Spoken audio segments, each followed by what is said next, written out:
Olá, meus irmãos e irmãs de Ideal Espírita, vocês amigos e amigas que nos acompanham aqui na página Estação da Luz Espírita, muitíssimo obrigado mesmo pela sua companhia. A nossa página Estação da Luz Espírita não tem fins lucrativos, o objetivo é a divulgação da doutrina espírita.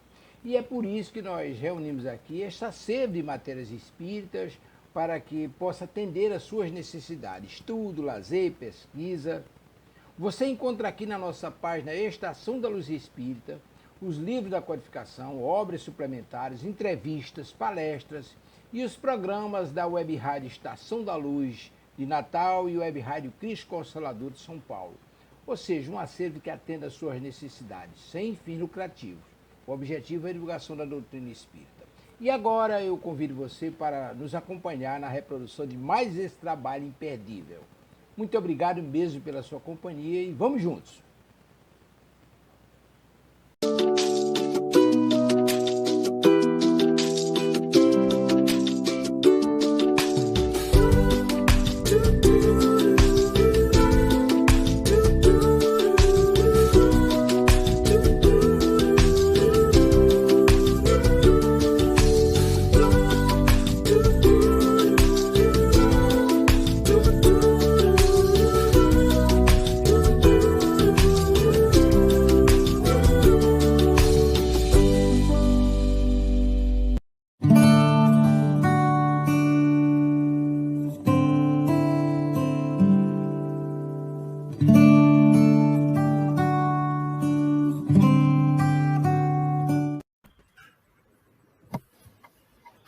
Bom dia, amigas. Que bom a gente já está aqui de manhã, cedinho, acorda cedo para trabalhar. Bom dia a todos, que Jesus nos acompanhe aí nesse trabalho dessa manhã em torno do livro Memórias de um Suicida. Vamos ao nosso evangelho. A gente escolheu aqui, Amália, o 14, honrai vosso pai e vossa mãe, item 8, ok? Eu vou fazer uma palestra sobre isso agora mesmo. Opa! Então, por intuição, né? Então, eu vou ler e você faz a prece, tá bom? Tá bom, você que sabe. Então, vamos. Os laços de sangue não determinam forçosamente os laços entre os espíritos. O corpo procede do corpo, mas o espírito não procede do espírito, porque já existia antes da formação do corpo, e não é o pai que cria o espírito do seu filho. Ele só lhe fornece o invólucro corporal, mas deve ajudá-la a desenvolver-se intelectualmente e moralmente para que possa progredir.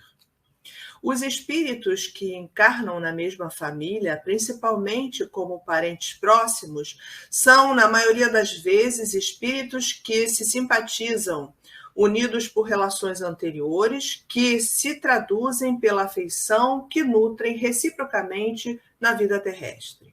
No entanto, também pode acontecer que esses espíritos sejam completamente estranhos uns aos outros, separados por antipatias igualmente anteriores, que se traduzem da mesma forma por seu antagonismo na Terra para lhes servir de prova.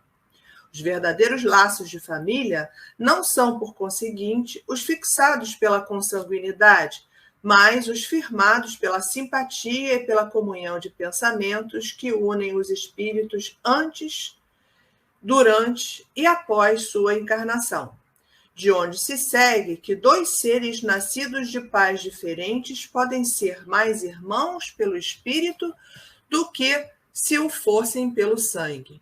Eles podem atrair-se, procurar-se, sentirem prazer em estar juntos, enquanto que dois irmãos consanguíneos podem repelir-se, como se observa diariamente, problema moral que só o espiritismo pode resolver pela pluralidade das existências. Há, portanto, duas espécies de famílias: as famílias pelos laços espirituais e as famílias pelos laços corporais. As primeiras, duráveis, fortificam-se pela depuração e se perpetuam no mundo dos espíritos por intermédio das diversas migrações da alma. As outras, frágeis, como a própria matéria, com o passar do tempo se extinguem e muitas vezes se dissolvem moralmente desde a atual vida. Foi isso o que Jesus desejou que compreendêssemos, dizendo aos seus discípulos: eis minha mãe e meus irmãos.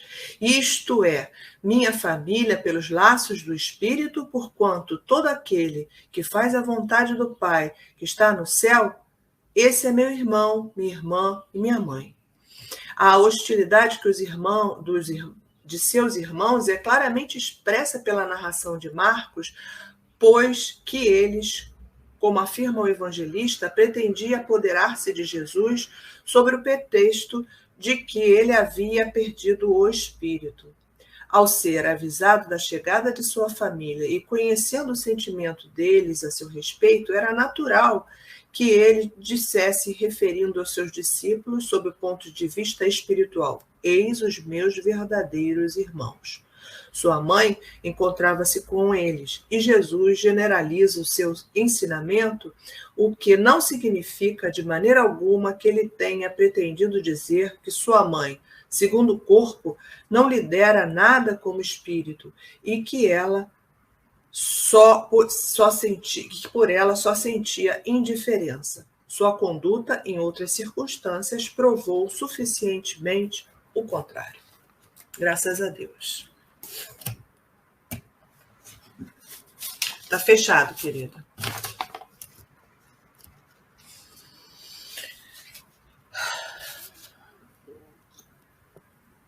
Bom dia a todos. É uma alegria muito grande estarmos reunidos sempre em nome de Jesus, em nome de Deus. E nesse momento em nome também de Maria de Nazaré, quando estamos estudando esta obra muito importante. E ela é a diretora espiritual desse trabalho. Vamos fazer a nossa prece, conectando-nos com eles nesse momento, com toda a força do nosso coração. Senhor Jesus, querido amigo, irmão maior, condutor de nossas vidas, querido Deus, Pai de infinita misericórdia, Maria de Nazaré, estamos aqui junto a esta espiritualidade amiga que nos apoia nesse momento para a realização desse trabalho de estudo em torno desta obra tão necessária de ser compreendida pela humanidade e principalmente por todos os aflitos, os confusos, aqueles que não conseguem compreender a própria vida. Que possamos, Senhor Jesus, nesse momento, unidos nos nossos sentimentos, nos nossos pensamentos, unido em tudo que temos aprendido com a tua abençoada doutrina, que possamos juntos estudarmos, darmos continuidade a esse trabalho, procurando estarmos vigilantes, atentos, procurando fortalecer o entendimento, todos nós, juntos, pensando, refletindo, para mais um dia de aprendizado. Envolve-nos, Senhor, nas bênçãos do teu amor infinito, por cada um de nós, pela humanidade.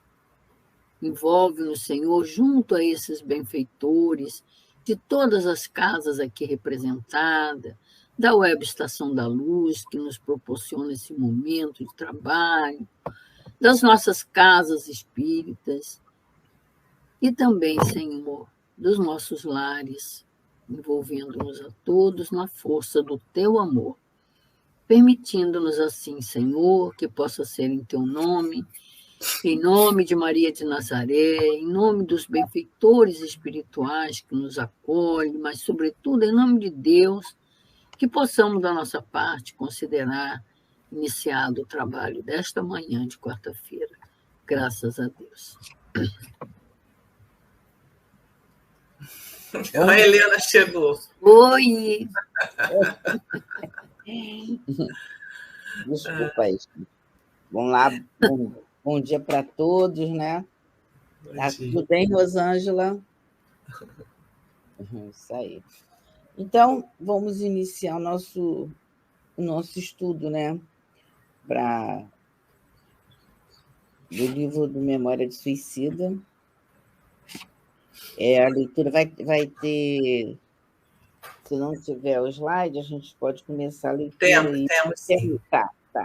Pode começar a leitura, então, Sueli, por favor. Tá ok.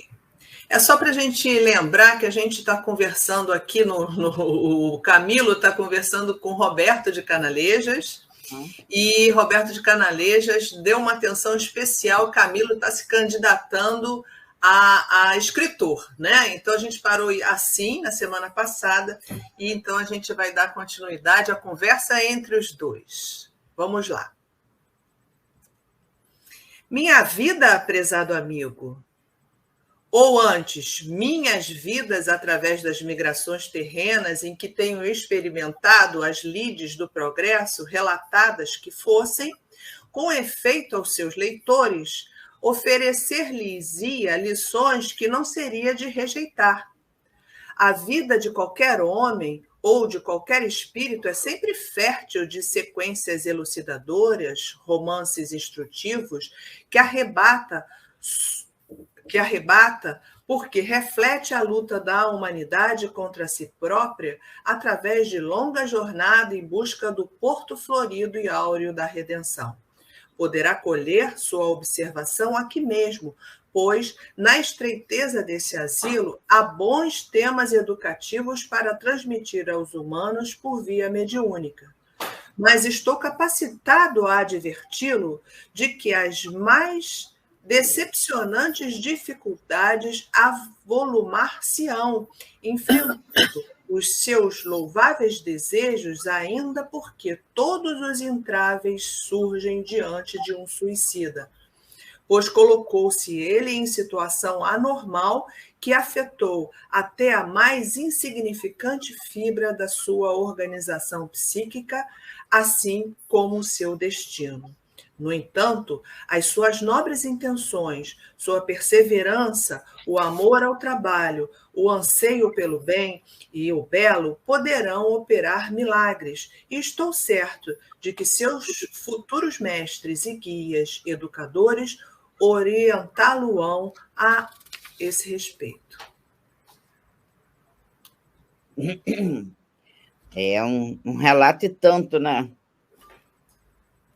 É porque o Camilo ainda está na vaidade, achando que ele pode escrever, que ele vai encontrar médiuns capacitados, e o Roberto já está avisando para ele, amigo, vai devagar, você ainda não está no momento. Ele pensa que é fácil, né?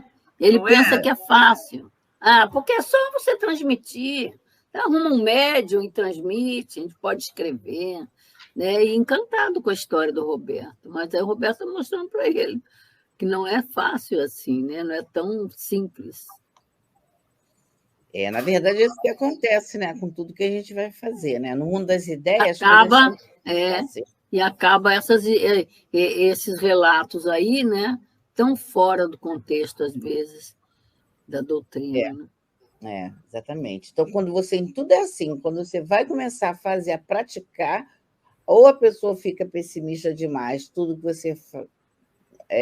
todas as ideias, as pessoas acham que é muito difícil, ou não vai dar certo, é muito complicado, ou você fica uma pessoa iludida, e o tempo todo só teórica, né? Porque com sonhos, né? Porque, assim, né? A maioria das pessoas, como o próprio Camilo está mostrando aí, né?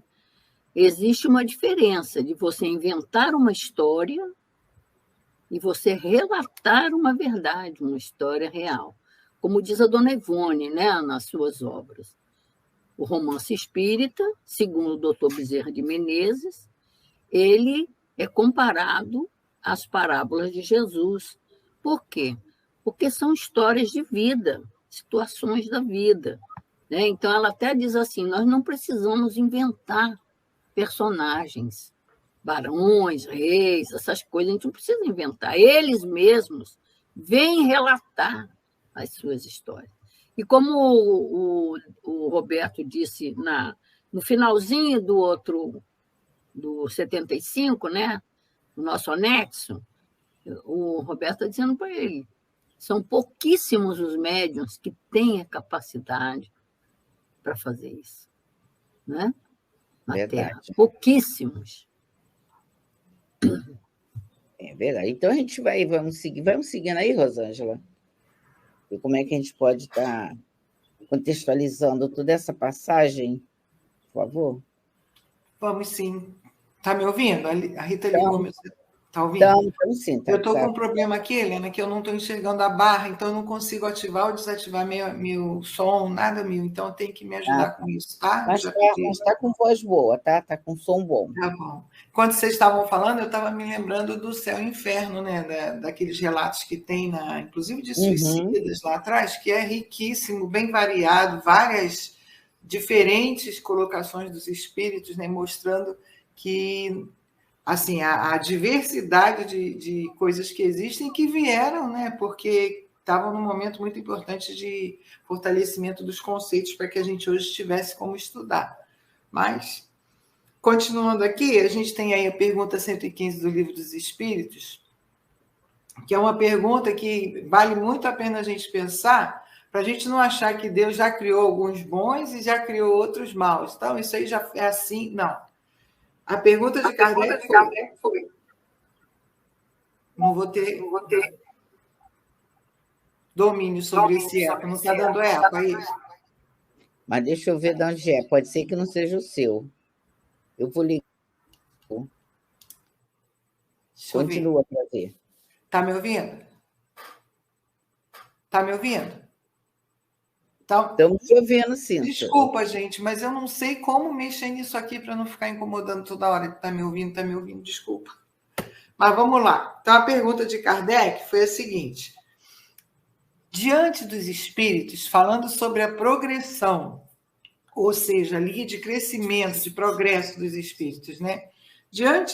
Dentre os espíritos, uns foram criados bons e outros maus? Já é uma pergunta que faria de Deus um ser muito seletivo, né? E a resposta é: Deus criou todos os espíritos simples e ignorantes, isto é, sem saber.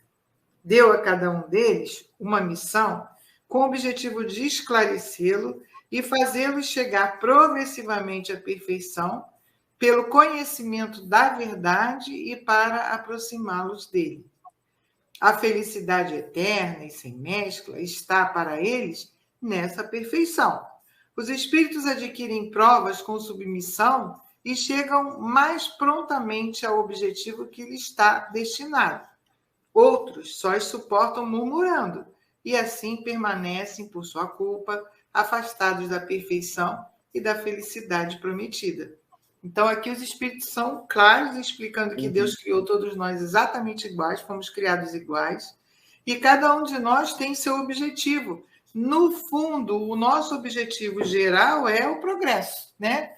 Por isso, essa parte do Livro dos Espíritos fala sobre a progressão dos espíritos. Nossa finalidade é a felicidade, e a gente consegue chegar a ela pelo progresso, mas não é uma coisa que a gente consiga sem trabalho individual, sem ajuda nossa, sem participação nossa.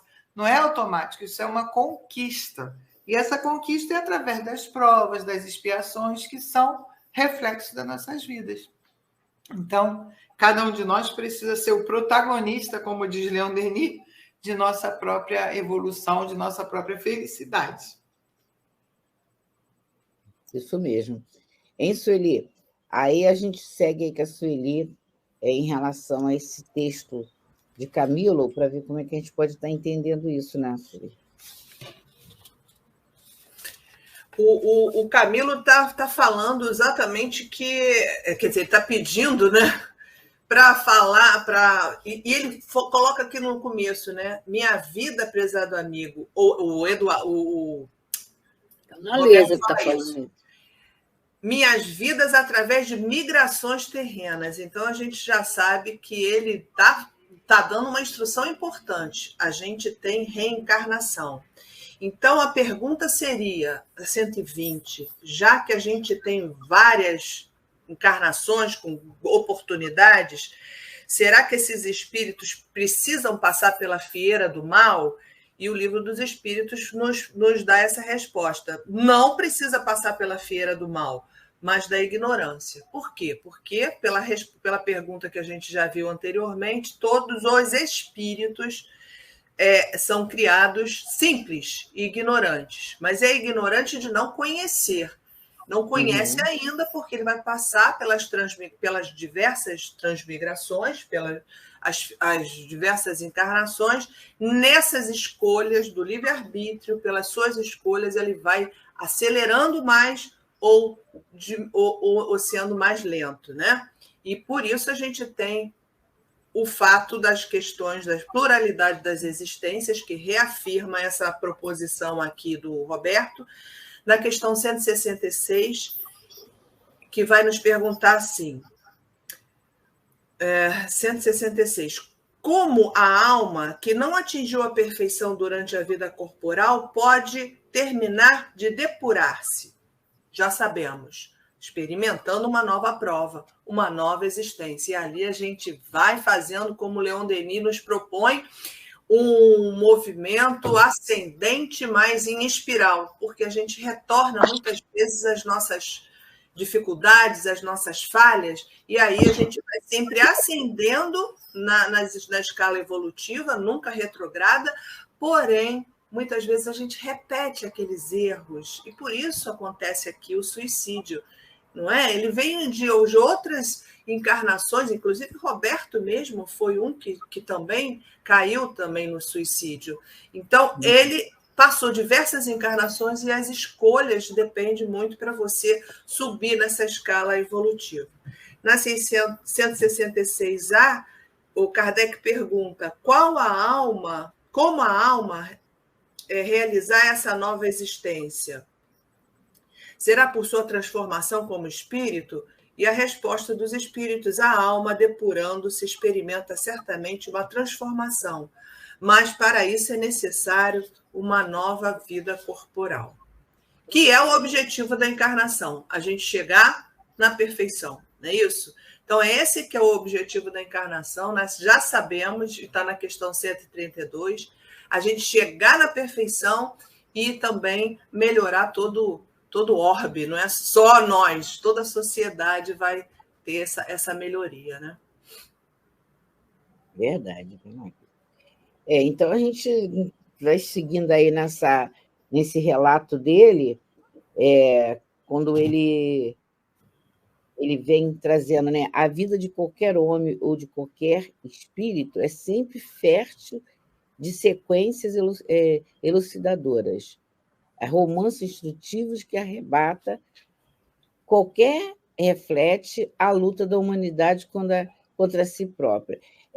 A Amália estava falando sobre isso, né, Amália, em relação aos romances espírita, que, na verdade, é o relato, a maioria é o relato da própria história dos espíritos, né?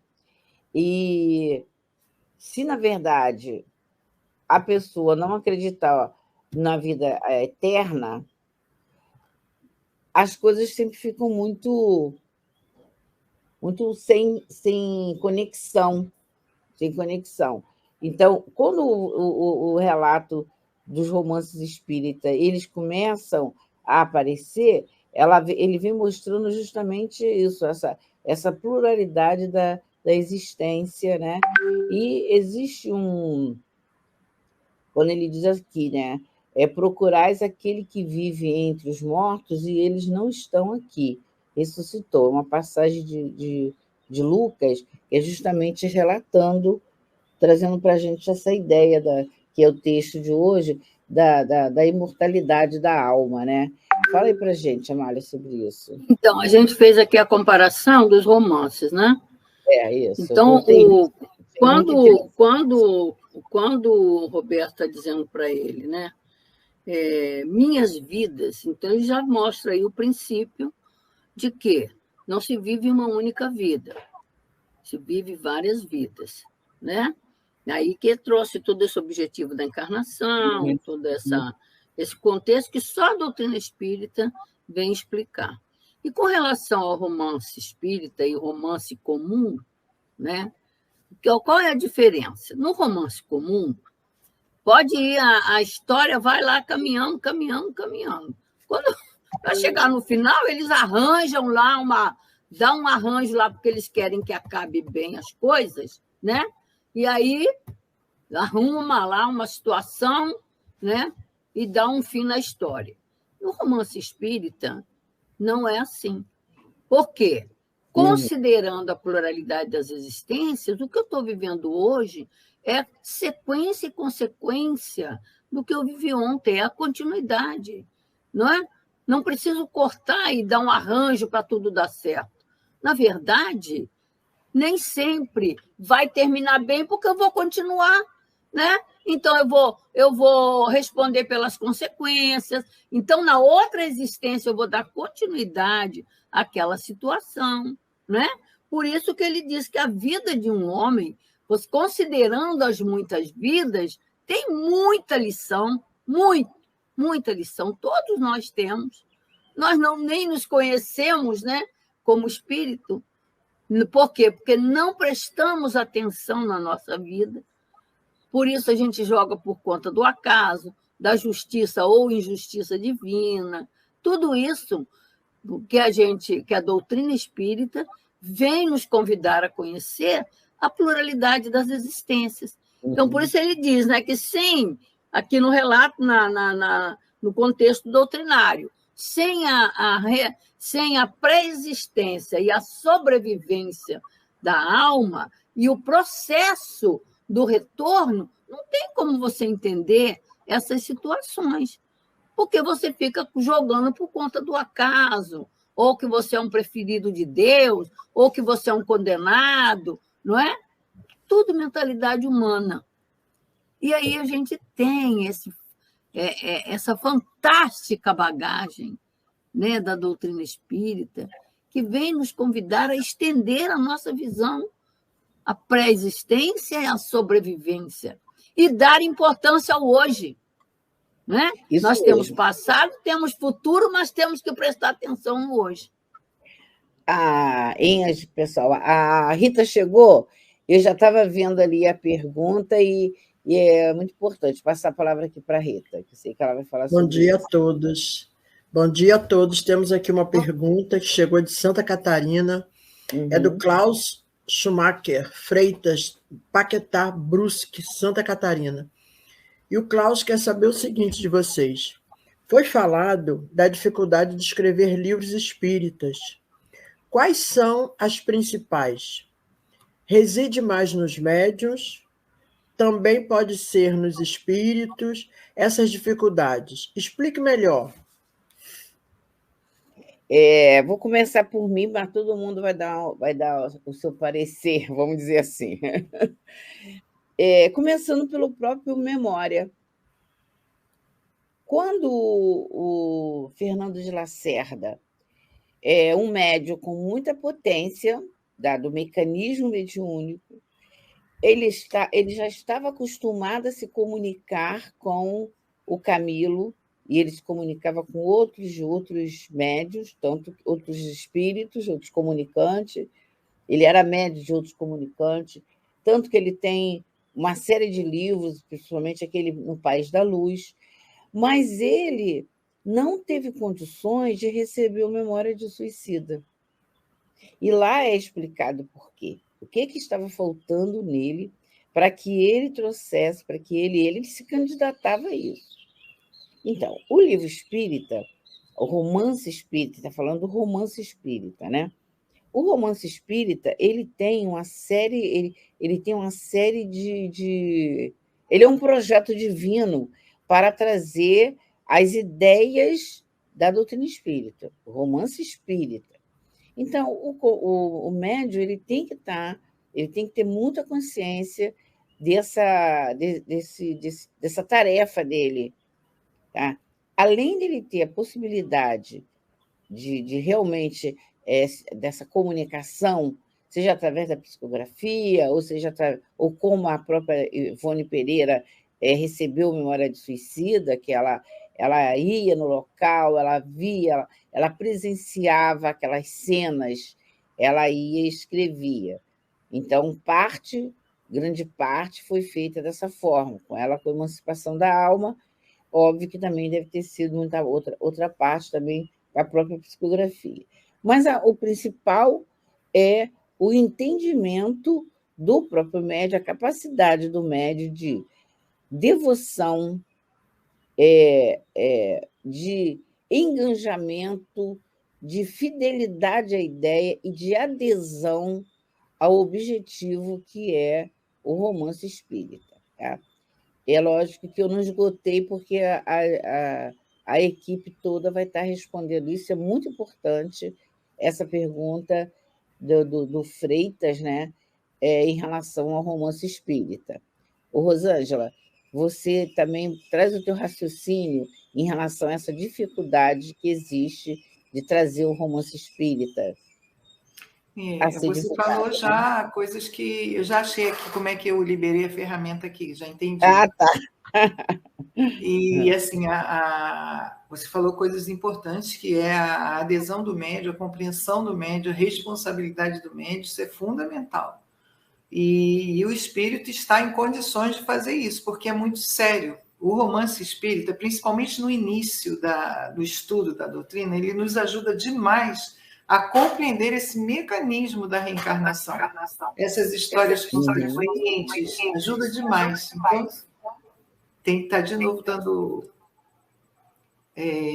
o reflexo. Então, assim, a importância do médium, a seriedade do médium é fundamental. E quando o espírito vai passar, mas ele não tem condição, mas precisa ser ele, a espiritualidade pode sim fazer um amparo a ele durante todo o trabalho para que ele possa passar aquilo que ele precisa. Numa emergência, poderia, mas o normal é que o espírito que vai trazer esteja em condições, inclusive emocionais, porque ele vai contar coisas ou vai mostrar coisas que vão mexer com ele, certamente, né? Uhum. Então, é todo um processo de muito equilíbrio.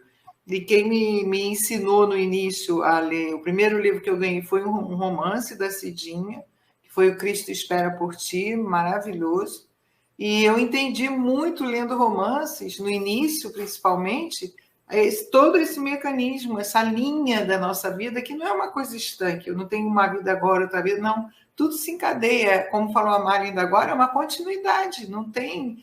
A gente continua, né, nessa mesma história que a gente está hoje, só que agora a gente aprendeu que hoje a gente está semeando, né, para colher no nosso futuro. A diferença enorme depois da doutrina espírita na construção dessa linha é fantástica, mas é uma linha. Então, tanto é importante a postura do médium quanto do espírito, não há dúvida disso. Sueli. Com certeza, acho que já foi falado o básico, o mais importante, mas é bem importante a gente pensar que um livro espírita tem uma missão importante de consolação, de conteúdo doutrinário, de educação espiritual. Uhum. Então, com esse propósito, o médium que vai psicografar, ele tem que ter o conteúdo doutrinário, ou ele tem que ser auxiliado, mas ele tem que ter já o conteúdo doutrinário. Caso contrário, ele vai passar informações errôneas e aí ele não cumpre a sua própria função. Então, esse médium que se dedique, que tenha esse compromisso, não é e ainda tem que ter a capacidade mediúnica. Então, é um contexto bem vultoso e importante, ao ponto da Dona Ivone, por exemplo, que tinha todo o conteúdo possível, ela também foi aconselhada a não passar alguns conhecimentos, como, por exemplo, ela relata lá na história chamada Beletrista, porque ele não ia ser fiel à doutrina. E aí perde o objetivo. A missão dela era essa, passar a doutrina com conteúdo doutrinário, educativo e consolador.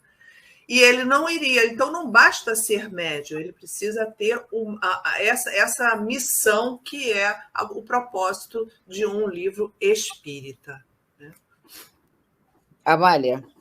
Então, aí a gente vê que a maior dificuldade, no momento, na nossa faixa vibratória, é o médium.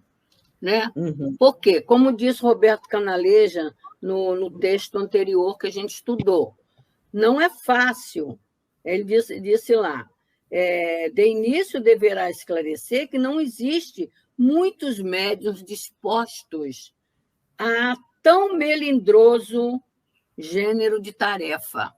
Por quê? Você não vai contar uma história qualquer, porque a gente sabe da intervenção do médium, às vezes o médium vai misturar a própria história na situação, por isso o filtro, porque o médium é o filtro.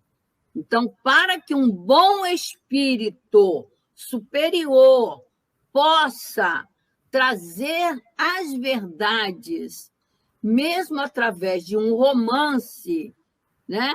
Que é o objetivo. Comunicação dos espíritos não é para vir engambelar os homens, né? Nem vir contar historinha para os homens, né? E nem vir fazer a vontade dos homens.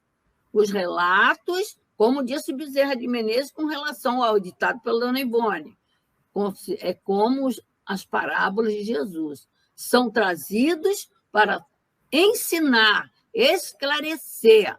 Então, o médium, porque ainda disse o Roberto de Canaleja, que é uma palavra também do doutor Bezerra de Menezes, no livro, acho que é Dramas, aquele que são vários suicídios que tem na família, que acontece aquela sequência de suicídio, eu não estou lembrando o nome do livro. Mas na introdução ele diz que, infelizmente, os médiums atuais dão mais vazão a espíritos, a ligação, né, a sintonia, é mais com espíritos imperfeitos, inferiores, do que com bons espíritos. E que Leon Denis diz que a primeira tarefa do médium que quer servir ao plano espiritual com seriedade é ligar-se aos bons espíritos. Então, meu amigo querido, na verdade, a gente pode dizer que na nossa faixa, né, de evolução, nesse momento que nós ainda estamos começando a conhecer alguma coisa de mundo espiritual, a dificuldade maior é como o Roberto Canaleja está mostrando. É o médium, são pouquíssimos os médiums, assim, no contexto de humanidade e até o que já se conhece de doutrina espírita. São pouquíssimos os médiums, fidelíssimos ao plano espiritual, né?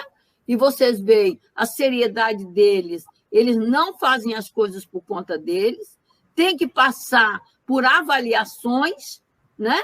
Então, é a grande seriedade. Por quê? Você falou ali da questão do espírito.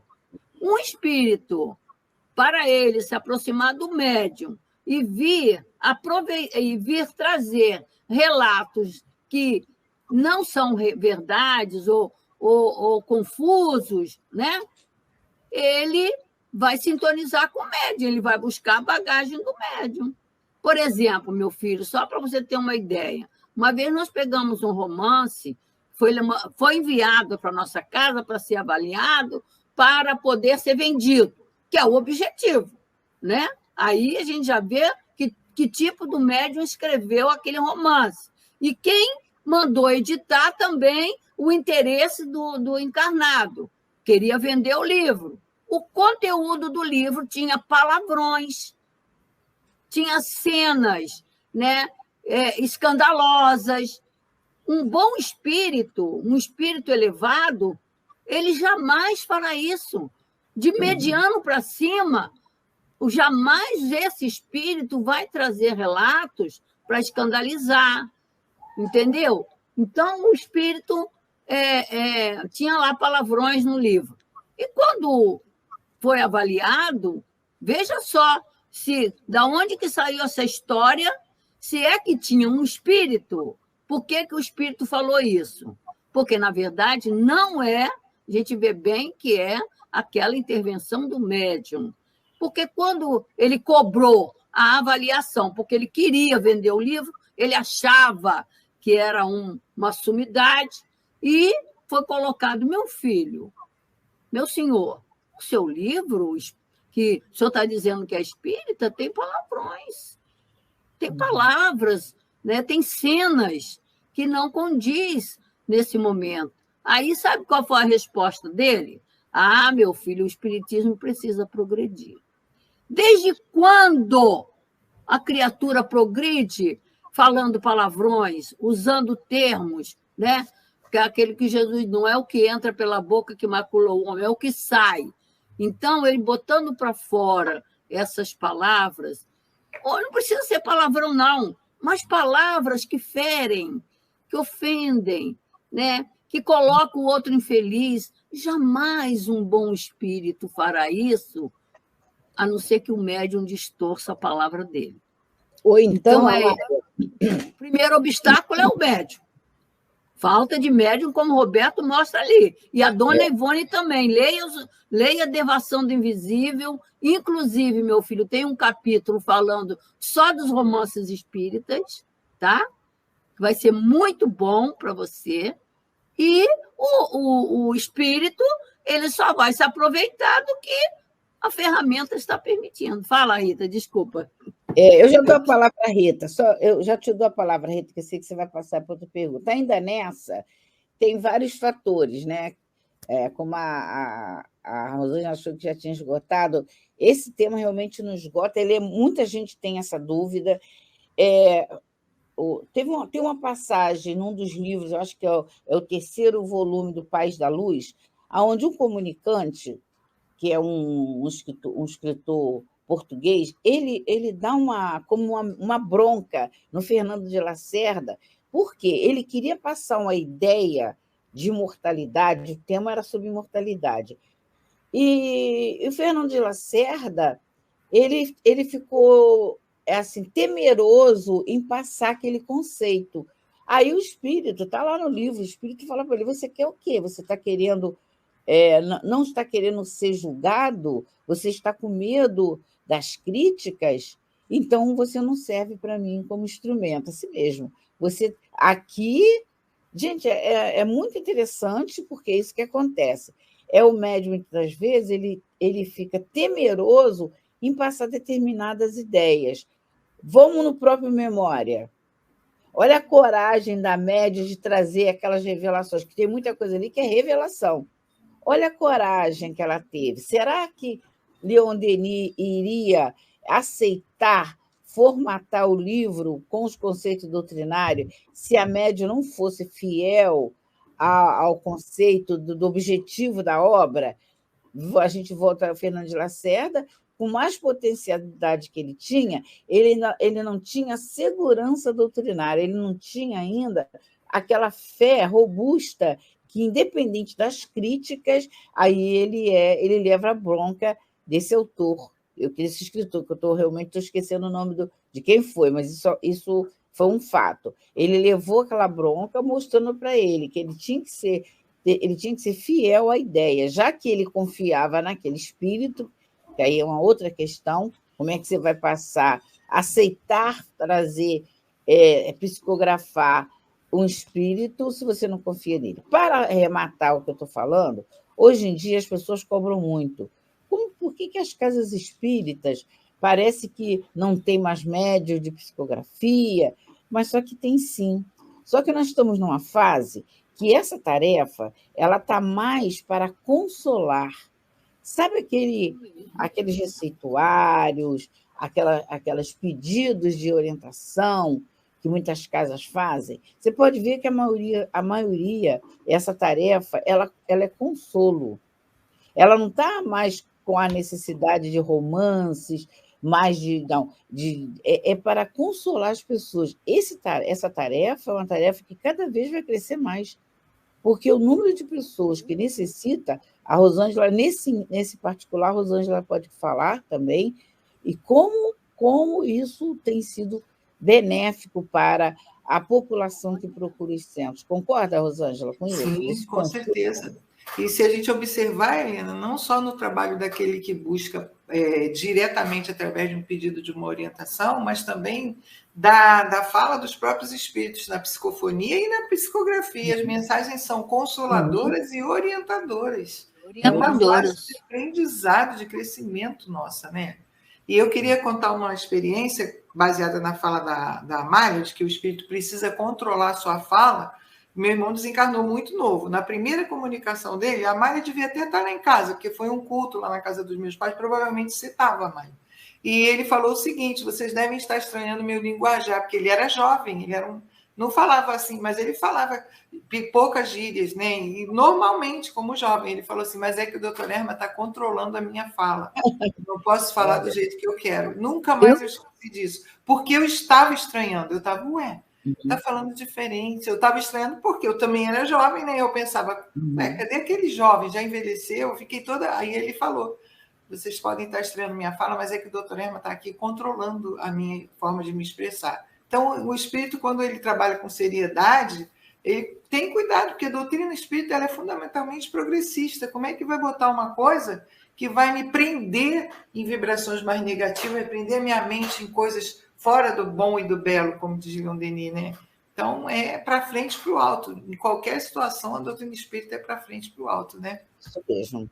Obrigada, Rosângela. Rita, é contigo. Posso falar um pouquinho antes da Rita? Pode falar, Mária, por favor. A questão, eu tenho estudado com o Grupo Leopoldo Machado as obras trazidas, as mensagens, os ensinamentos trazidos pelos espíritos através da mediunidade de altivo. Então, o que eu observei com o grupo? Observa se alguma, e olha, um livro inteiro, né? Até vários livros, mas então, principalmente lá o Foco de Luz, que a gente está estudando já há algum tempo. Eu disse, observa se em alguma comunicação eles estão engambelando, estão contando história, estão falando por falar. Todas são diretrizes. Todas as mensagens são esclarecimento, diretrizes, até puxão de orelha para nós, porque eles têm o papel, como o doutor Erma acabou de falar, que Leon Denis recomendou aos diretores espirituais que nos ajude a entender a doutrina, né? a falar, estou até com a mensagem aqui, só para usar o termo próprio, né? Os diretores, Leon Denis tem convocado a nós, diretores da casa, a ensinar-vos a pensar, a aproveitar o conhecimento para adquirirem virtudes, qualidades, sentimentos elevados. Então, jamais um espírito ali vai vir só contra a história. Por isso, eles não se prendem a romance. Não é que o romance não tenha o valor. Tem muito. Mas os espíritos têm um objetivo de trabalho. Então, a mediunidade de altivo foi utilizada para instruir, esclarecer todos aqueles que adentram o centro espírita. E ainda levar a luz adiante, expandir. E sabe o que eu me lembrei aqui? Quando o Chico ia trazer Parnaso de Além-Túmulo, vários escritores, poetas, estavam na fila para dar mensagem. Sempre lembra isso. Isso. O Chico conta isso. Então, teve algum que ele se encantou, sendo que o benfeitor dele, que estava no controle disso, não permitia. E falou, deixou bem claro, não é permitido nenhum poema que não traga a ideia da eternidade da alma, que é o nosso tema de hoje. Daqui a pouco a gente vai avançar e vai ver como Severino Celestino tem uma seleção de passagens de Jesus em relação à imortalidade da alma. Rita, traz aí para a gente... Antes de eu trazer a pergunta, eu vou trazer a resposta que a Amália não lembrou o livro, mas a Nilceia lembrou. É Dramas da Obsessão, tá, Amália? Tá, Dramas da Obsessão, tá. E a Francisca também fez duas considerações aqui que eu acho que vale a pena a gente trazer, que complementa essa fala de vocês até o momento. Considero o romance espírita uma continuidade do planejamento espiritual para aprendermos conceitos doutrinários. Atualmente, não vejo muita responsabilidade mediúnica, como em romances clássicos da doutrina espírita. E ela diz mais: pensei nisso, no que vocês acabaram de falar. A etapa de ensinamentos pelos romances já atingiu os objetivos. Agora, essa mediunidade tem outro objetivo, o consolo. É isso mesmo. É isso que é mesmo. exatamente isso, né? Exatamente. A mediunidade sim ainda existe. Só que são fases, a gente vê que em tudo são fases, né? Fala, Rita. É o processo evolutivo que a gente está passando, né? Então a gente vai vivendo essas fases. E agora, chegando uma pergunta aqui de Manaus, o José Epifácio da Costa, ele pergunta o seguinte, ele faz um comentário e pergunta: os ecos dos suicídios pelo mundo, podem esses ecos ocasionar outras tentativas? Como se processam essas simbioses? E como evitar por parte de nós? Ajudando com informações certas? E aqueles que têm ideias suicidas? Olha, a pergunta dele é importante, como todas as perguntas que vocês selecionam aqui, mas essa é muito importante. Por quê? No passado, falava-se que foi até proibido falar do suicídio. Acreditava-se, quando você falasse do suicídio, que você estimulava as pessoas ao suicídio. Está chegando a essa conclusão que não diminuiu o número do suicídio por essa negação do assunto, de não ter esclarecimento sobre esse assunto. Agora a gente está vendo que evoluiu, e graças a Deus existe até o dia, que é dia 10 agora de setembro, que é o Setembro Amarelo, né? Que é o mês que se intensifica essa prevenção contra o suicídio. Então, tem que saber como falar. O progresso, né? Tem que fazer como falar. Tem livros, por exemplo, que mais incentiva a pessoa, porque são aqueles livros onde o autor do livro ele não acredita na imortalidade. Se você não acreditar na imortalidade, você acaba não vendo sentido para a vida, você não vendo sentido para as vicissitudes da vida. Então, existem dores, tem aquela questão do sentido da dor. Qual é o sentido da dor? Existem dores que a pessoa acredita que o outro não pode suportar. Por quê? Porque falta esse conceito principal, que é a ideia da providência divina, que é a ideia de que Deus não permitiria que a pessoa passasse por aquilo que ela não ia suportar. Mas é óbvio que ele procurou aquela dor. Mesmo na procura pela dor, existe também e sempre a misericórdia divina. Então, a gente viu que os autores existencialistas, como Goethe, Leon Tolstói com a Ana Karenina, Goethe com o jovem Walter, o próprio Shakespeare com Romeu e Julieta, arrastou muita gente ao suicídio. O jovem Walter, por exemplo, 1779, por aí, me desculpe se a data não estiver certa, ele foi um romance que, após esse romance, teve necessidade de notificações em delegacias. Não existia necessidade de notificar, porque foi tanto suicídio, foi esse eco que ele está falando aí, foi tanto que assim, era romântico morrer por amor. Ana Karenina era considerada para Leon Tolstói uma heroína. Depois, quando ele se transforma em comunicante com a Dona Ivone, o Leon Tolstói, ele já a chama de anti-heroína. Então, o cuidado é como divulgar.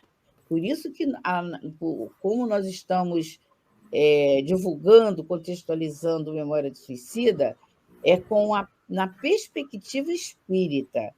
Existem vários modos de você divulgar com prevenções, mostrando o aspecto médico, o aspecto psicológico, o aspecto social.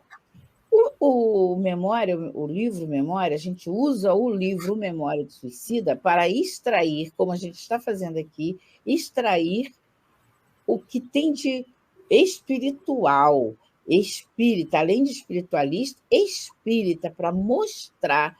Hoje, por exemplo, começou a se falar da imortalidade da alma.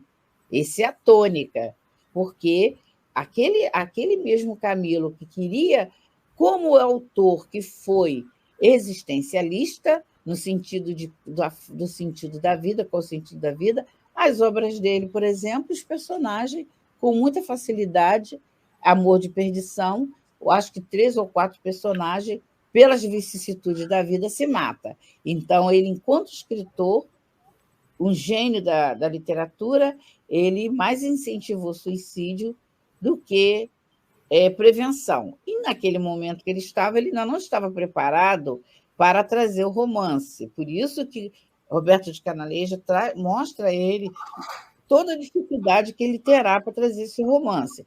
Esse livro ficou 30 anos em fase diferente para ele ser editado. Primeiro veio O Nosso Lar, de André Luiz, e o livro 30 anos preparado para depois, 29, 30 anos, por aí, para depois. Então, o médium tem que ter muita firmeza, porque dá logo desgosto. Se uma coisa que a gente faz não é aceita, uma ideia, a gente já fica logo irritado, ninguém aceita minhas ideias. Imagina uma médium ter a perseverança, a confiança naqueles benfeitores e esperar, aguardar 30 anos. No meio disso surgiu uma guerra, 8 anos ficou engavetado ali. E ela, depois que passou a guerra, que voltou, ela volta a pegar tudo aquilo ali. Saiu a primeira edição, depois, na segunda edição, só na segunda edição foi que Leon Denis foi dar o formato doutrinário, mais precisamente na obra. Olha que planejamento. Será que nós temos essa paciência? Tá?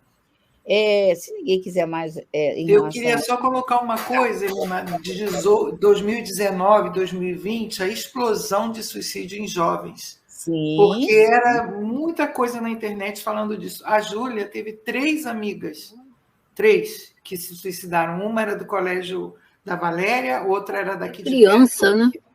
Todas elas na faixa de 15, 16 anos, porque era uma coisa que acontecia demais. Criança de 13 anos, era muita coisa. Por quê?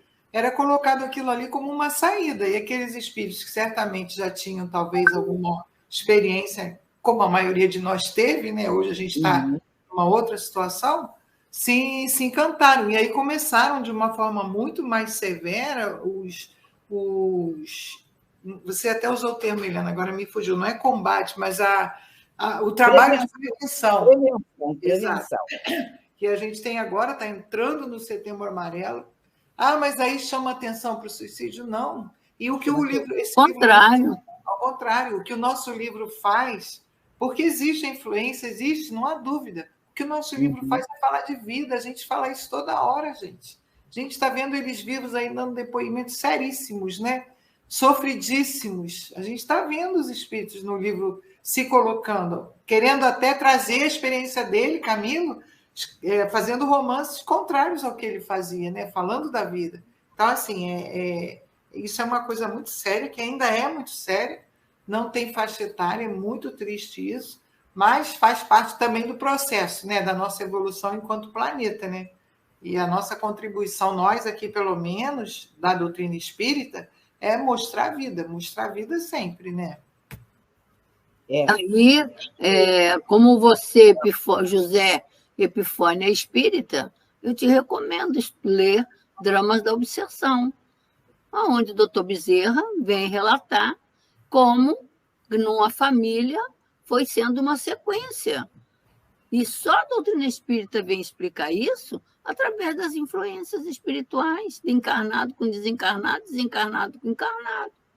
E para isso você tem que ter noção de imortalidade, de pré-existência, de sobrevivência, objetivo da encarnação, da reencarnação, os relacionamentos, né, entre os homens.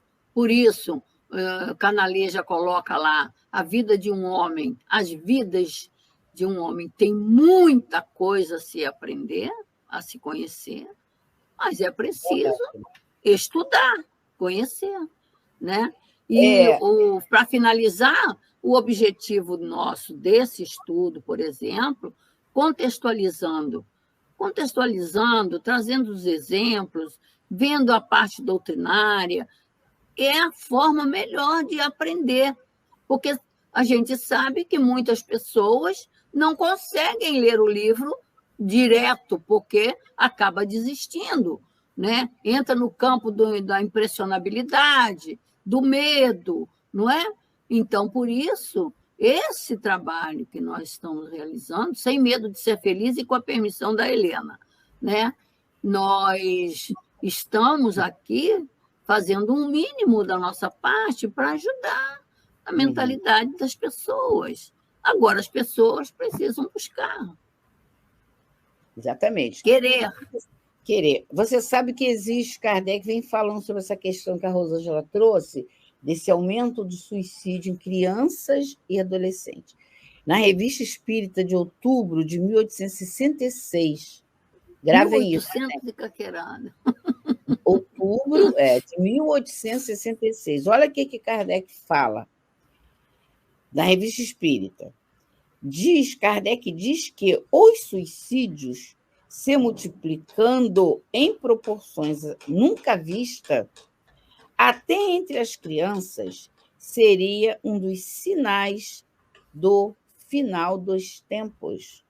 Não é que o mundo vai acabar, não, gente. O sinal de tempo é de era, de regeneração, de prova e expiação para de regeneração. Então, vocês vão lá, ele vem, a matéria é grande, vale a pena, tá? Ele diz assim, é como se a destruição não marchasse bastante depressa, ver-se-ão os suicídios multiplicando-se numa proporção incrível, até entre as crianças. A loucura jamais terá ferido um maior número de homens que, antes da morte, serão riscados do número dos vivos. São estes os verdadeiros sinais dos tempos. E tudo isso realizar-se-ão pelo encadeamento das circunstâncias, assim como dissemos, sem que em nada sejam derrogadas as leis da natureza. Então, ele está trazendo aqui para a gente, outubro de 1866, uma matéria substanciosa, bastante importante, e ele já prevendo que isso poderia acontecer. Da nossa parte, a gente está aqui a postos para fazer. Nós fazemos 3 programas, agora vai para o 3º programa online, vamos agora inaugurar no TV CELD também o estudo do memória, fora o que a gente faz presencial e fechado aos médios, porque a gente faz vibrações com o nome de suicida. Então, isso a gente não faz online. Essas vibrações, a gente faz a prece, mas a vibração com o número do suicida, a gente só faz fechado. Tá? Então, para a gente ver a seriedade desse trabalho, da divulgação do suicídio, não o suicídio como é que eu vou dizer, sem a responsabilidade da prevenção. Para falar do suicídio, não adianta trazer só a notícia. Você vê que o Memória foi assim. Camilo trouxe os fatos, as notícias, como você, mas não ficou só nisso. Ele é recheado de conceitos doutrinários. Aí sim, ele vai cumprir o papel dele, que é de prevenção. Depois que a Rita falar, a gente passa a palavra para a Sueli, né, Sueli? Rita. Hoje está bom porque tem um monte de perguntas, né? E aí você falando do trabalho da casa, lembrar depois, né, que dia 7 a gente tem a nossa live com o nosso querido Mário Coelho falando da prevenção do suicídio. E ele é um dos responsáveis por esse trabalho que você acabou de citar, da irradiação aos suicidas, né? E agora a gente tem uma pergunta de Congonhas, Minas Gerais, da dona Josefa Inácio. A Josefa pergunta o seguinte: ela faz um comentário e a pergunta: hoje pululam obras do tipo mediúnicas por diversas editoras, que saem aos milhares. Como identificar as obras verdadeiramente espíritas daquelas que são verdadeiramente simulacros de obras espíritas mediúnicas? Eu falo muito que são muito parecidas. A Amália até começou a falar disso ainda há pouco, né? Mas eu vou passar para a Sueli. Sueli, começa com você. Essa questão. Tem realmente, né, Josefa, tem muita coisa para a gente selecionar. Mas se a gente for pensar qual é o caminho da gente escolher a boa obra, é sempre conhecer o conteúdo. O Kardec já nos fala isso sobre as comunicações. No Livro dos Médiuns, ele fala, são comunicações sérias, úteis, estão ligadas à doutrina, é útil para a nossa educação mediúnica, para o nosso desenvolvimento enquanto espírito. Se não, não vale a pena. Agora, como reconhecer? Realmente a gente tem que selecionar um caminho, seria analisar o tipo de médium e de espírito que está nos escrevendo, né? Então, a maioria são simulacros mesmo, como você está falando. Está mesclado de outros conceitos diferentes da doutrina, e se a gente tem uma proposta doutrinária dentro do espiritismo, a gente, logicamente, que vai selecionar o que exatamente a gente acredita e o que a gente professa, o que a gente tem para nós, para a nossa evolução, independente de quem goste das outras. Então, deixemos para quem gosta. Não vamos impedir coisa alguma. Mas é a ideia, se a gente é espírita e quer um caminho dentro dessa doutrina, eu acho que a gente tem que selecionar pelo conteúdo, pelo autor, e aí a gente já tem uma ideia de que tipo de literatura a gente está se adotando, né? Sempre a gente pensar que o objetivo é educação do caráter, a formação, o consolo, e essa é a proposta do espiritismo. Tirando isso, realmente, a gente tem que excluir, porque tem muita coisa para a gente ler, né? Então, a gente vai ler o que realmente nos faz crescer. E aí eu vou só falar um comentário aqui que dá na outra questão, que ela fala sobre as simbioses dos espíritos, das obsessões, né? Quem era mesmo? É de Manaus. José Epifânio, ele fala, é possível, as obsessões são possíveis? Sim, são. O Manuel Filomeno de Miranda tem uma vasta literatura sobre isso também, falando-nos sobre obsessões, que essas obsessões, logicamente, a gente nunca esquecendo que você, enquanto espírito, é responsável por adotar, por ter sintonia e afinidade com o espírito, permite, e a gente tem que ter uma educação espírita para tentar e com força se afastar desse processo. Porque, como falou ali a nossa, pululam, né? Até o Kardec usa muito esse termo, pululam os espíritos obsessores em torno de nós. E cabe a cada um de nós se precaver. Como que a gente se precaver, se faz esse processo? Através da educação espiritual, através do evangelho, através da educação do caráter, como Kardec nos fala. E aí a gente tem que estar saindo dessa sintonia desse espírito, porque realmente pululam no planeta. Agora a gente precisa saber que a gente tem responsabilidade diante dessas infestações, porque o suicida realmente é, como diz o Camilo lá, é virulento o estado dele. Então, quando a gente pensa assim, se é virulento, pode nos contaminar, mas cabe a cada um ter o próprio anticorpo contra isso. Como assim? É estudando, é se dedicando, tendo força de caráter, através da educação mediúnica, através da educação dentro da casa espírita, né? Muito bem, Sueli. O Tavares está querendo falar. Fala aí, Tavares. Opa, menino. Está fechado, Tavares, teu som. Pronto, agora sim. Bom dia, bom dia. Eu só queria trazer 2 adendos aqui, inclusive um a respeito aí de vocês do Rio de Janeiro. Um grande escritor aí do Rio de Janeiro, de Niterói, né? Moreninho, meu amigo Raul Teixeira. De olhos verdes. Muito parecido comigo, pelo menos nos olhos verdes, né? Ah, que inveja daqueles olhos verdes. Aqui em Natal, olhe bem, quem quiser pesquisar, a questão de 600 a 700, sobre os laços de família, que Kardec pergunta, né? O que seria da Terra se os laços de família fossem destruídos? É só ver a pergunta. Está entre 600 e 700. 700 e pouco. E ele conta que foi dado um romance espírita, né, de um médium.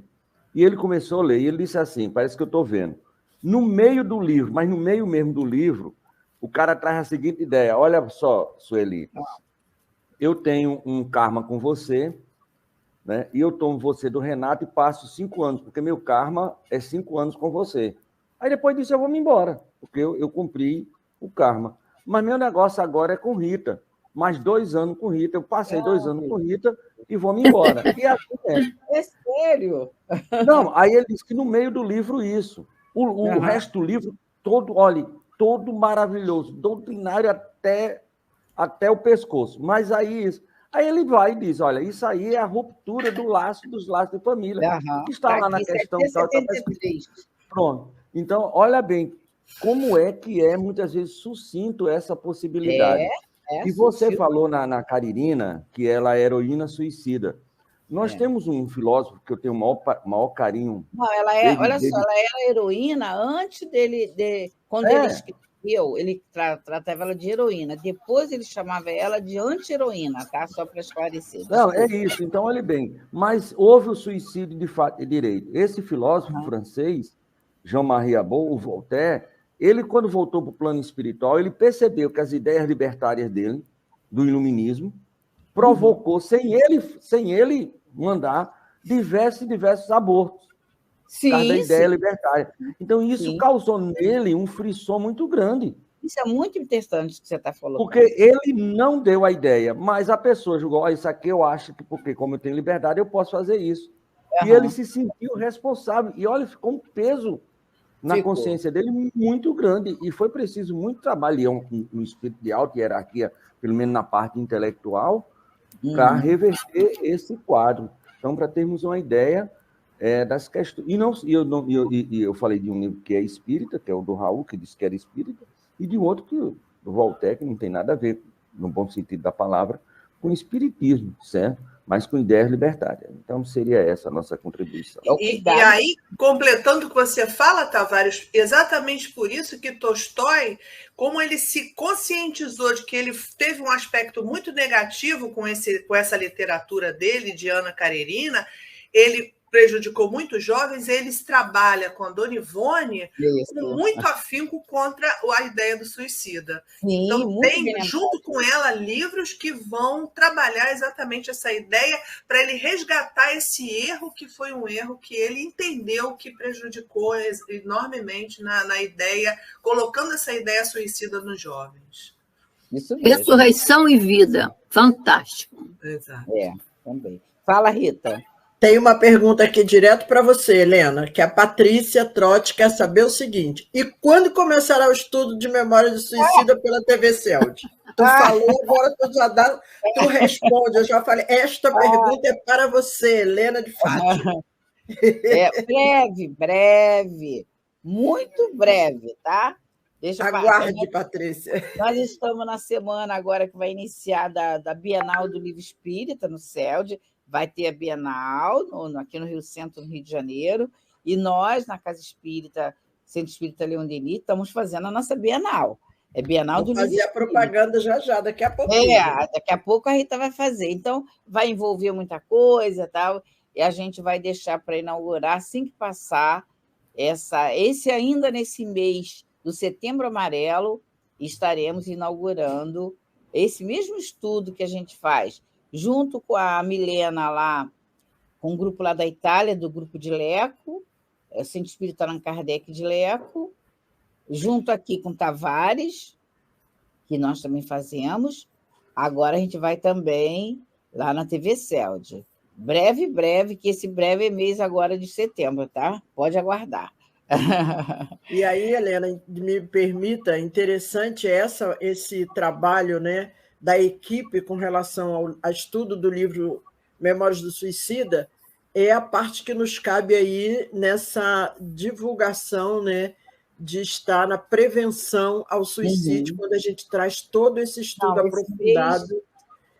Esse mês é muito importante, todo dia, mas pelo menos um mês, sendo internacional, já teve um movimento muito grande, muita gente já fala sobre isso. Lembra a Mária, todos nós que estamos aqui, Não, tinha espírita que dizia que não se podia ler o livro do Memória do Suicídio em casa, que não se podia ler de noite, que... todo mito que caiu, né, não, gente? E com a implantação online, porque a gente já estuda o Memória do Suicida na Casa Espírita, já vai aí para 62 anos, do tempo que tem a casa. Mas agora, essa divulgação, isso, graças a Deus, está assim, esse mito está caindo, porque isso é um mito. Tem vários modos que você pode ler o livro. Você pode ler o livro direto, você pode ler ele direto para conhecer as partes, depois você estudar esse livro. Você pode estudar ele resumindo capítulos, você pode estudar ele ponto a ponto. E o que você deve é estudar e contextualizar, porque quando você estuda e contextualiza, como nós estamos fazendo aqui, é muito mais fácil você lembrar, isso ser exato, esclarecer e ampliar. A gente, na próxima segunda, nós vamos estar trazendo, no estudo que a gente faz lá de Leco, nós vamos estar trazendo uma passagem do Memória, que depois a gente vai trazer aqui também, que a gente vai fazer um paralelo com os mensageiros, a gente vai ver como o conceito doutrinário é universal. O mesmo conceito que está lá no Memória, a gente vai encontrar ele nos mensageiros. Então, aguardem, podem seguir também pelo YouTube, que vocês vão ver.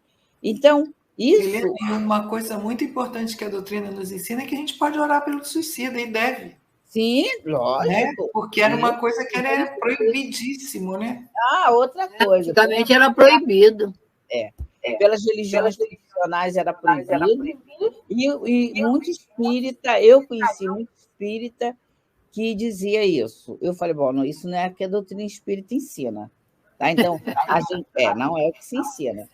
O que a gente não faz online são as irradiações, que são quando a gente cita o nome do suicida. Isso a gente não faz online, por vários motivos, até citar o nome das pessoas online. E a irradiação. Então, isso a gente faz presencial e um grupo fechado nos centros espíritas. Então, as várias modos, está vendo quantas facetas existem para manusear o livro Memória do Suicida? Para quê? Para quando a gente tiver notícias, imediatamente a gente se coloca em oração. Pede a Deus para que o conduza, o abençoe.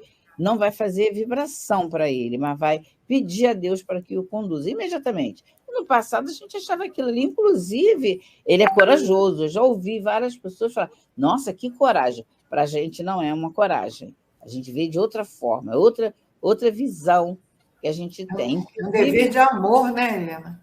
É um dever de amor, né? Para orar por eles é de amor. O pensamento que muitas vezes a gente teve, vi até espírita mesmo falando, eu já vi, nossa, essa pessoa é muito corajosa. No Livro dos Espíritos, na questão 957, Kardec diz que, independente da situação, ele pergunta, os espíritos respondem. Na verdade, é o desapontamento. Então, ali está uma pessoa que vai estar desapontada quando ela foge, tentando apagar, tentando esconder ou tentando superar, que não é superação, vai ser desapontamento e pelo caminho, pela porta do suicídio. Tavares, fala aí, Tavares. Sueli Caldas Schubert, ainda quando encarnada, ligou aqui para a Federação Espírita pedindo para que a gente arranjasse, não a mim, estou dizendo, a Federação como um todo, né? Certo. Uma viagem para ela vir aqui e tudo mais, que ela já vinha, e em uma região aqui do Rio Grande do Norte. E ela deu o tema, que era justamente suicídio. E a gente achou assim, muito, muito interessante, né? A gente sempre vai atrás do palestrante. Ele é que perguntou essa possibilidade e deu o tema. E numa região do estado que eu prefiro não declinar o nome aqui do Rio Grande do Norte.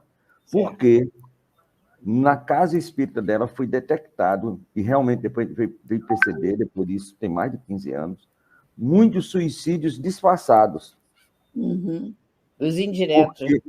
Não é indireto, não. É suicídio mesmo que você disfarça. Sabe por quê? Esconde, né? Esconde, porque a cidade, essa região, pertence assim, na maioria, a outra denominação religiosa, e você, como suicida, não pode ir para o Campo Santo. Então, seria uma pois é. desonra para a família, aquele filho, aquele pai, aquela pessoa da família não poder, porque a pessoa não enterraria num campo santo. Então, era o suicídio, mas fazia-se o disfarce, tá entendendo? Não, foi uma queda, ele caiu. E ela percebeu, porque os espíritos estavam lá agoniados e não tinham pressa. E veio fazer esse trabalho. E logo em seguida, uns 4 anos depois, Divaldo Franco, vinha Natal e disse, olha, agora vamos a Natal e vamos ao interior. E a primeira cidade foi justamente essa cidade, para ele falar sobre isso, e houve lá um arrefecimento bem interessante, mas muitos suicídios disfarçados, certo? É uma outra coisa também que muitas vezes não é avaliado. Não é os voluntários, suicídios que foram suicídios, mas por causa da família, são disfarçados e a pessoa... Não é que você suicidou, pelo menos para que tenha uma possibilidade de alguma ajuda, porque aí o cara nem sequer é ajudado, porque foi uma coisa natural, né? Vamos dizer assim, dentro do contexto.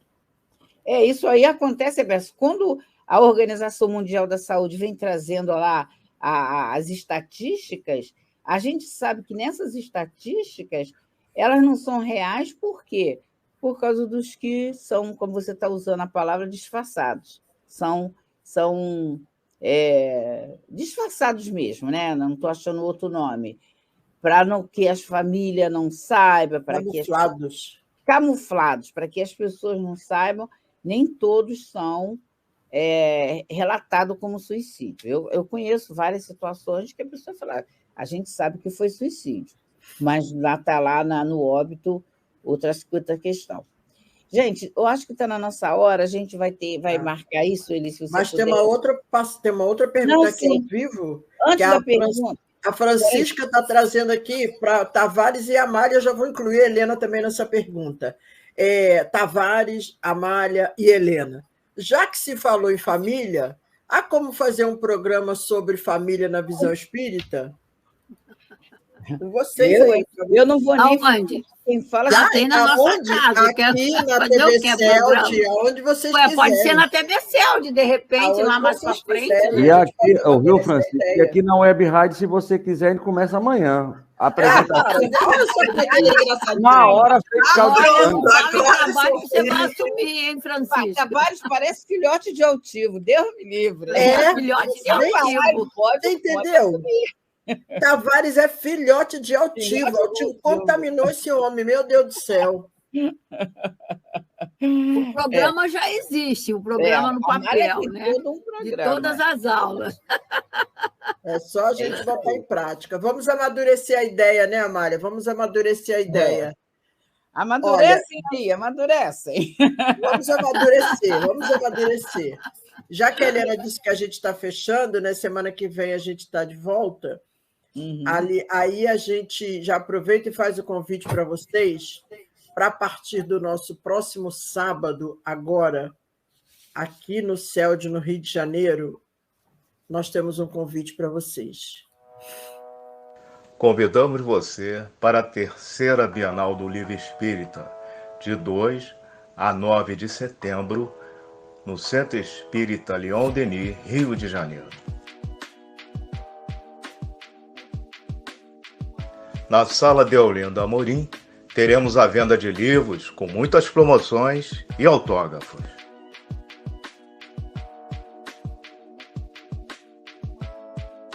No salão, teremos palestras. No dia 2 de setembro, Adeilson Salles às 10 horas, César Saide às 14 horas e Luzia Matias às 16 horas. Ainda no dia 2 de setembro, às 18 horas, teremos Luiz Wu Rivas. No dia 6 de setembro, teremos Lourdes Possato às 9 horas e Paulo César Frutuoso às 17 horas. Fechando o ciclo de palestras, no dia 9 de setembro, teremos André Trigueiro às 10 horas, Ana Tereza Camasmi às 14 horas e Mário Coelho às 18 horas. Esperamos por vocês.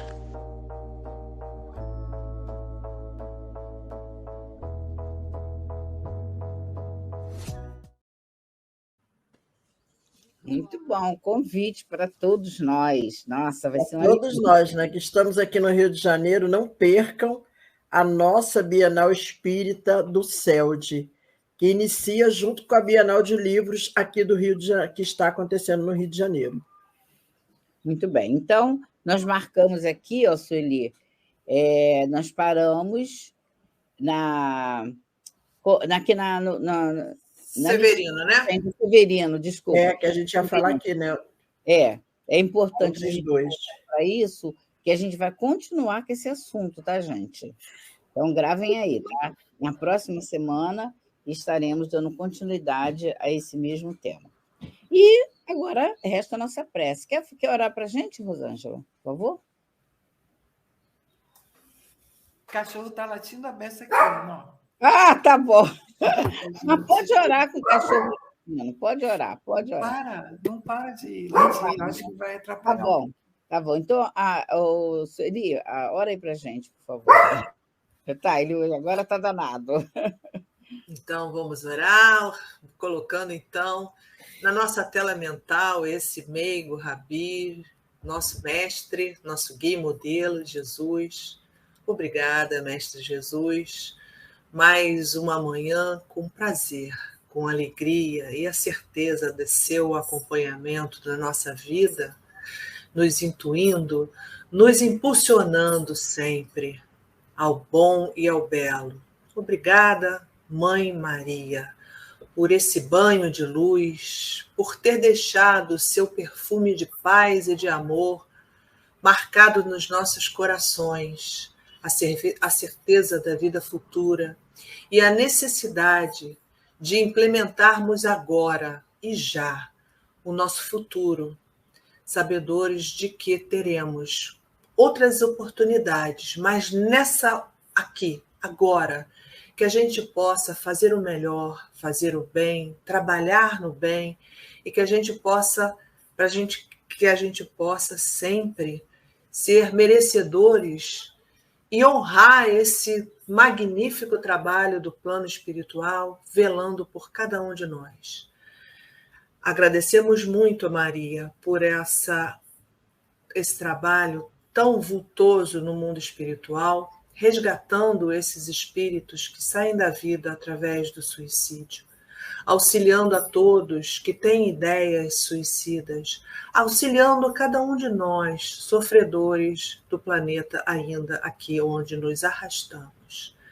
Agradecemos a nossos benfeitores que estão sempre junto de nós, nos estimulando ao melhor, que a gente possa estar aqui na próxima semana com amor, com dedicação e com a certeza de que vocês, amigos espirituais, estarão junto de nós, nos trazendo esses conhecimentos que sempre nos edificam na nossa vida e nos colocam a sermos sempre oportunidades de sermos tutelados de Maria. Que Jesus, Maria de Nazaré e, acima de tudo, Deus esteja conosco durante toda a semana e que possamos voltar aqui, fortes e a certeza de que eles nos acompanham. Graças a Deus.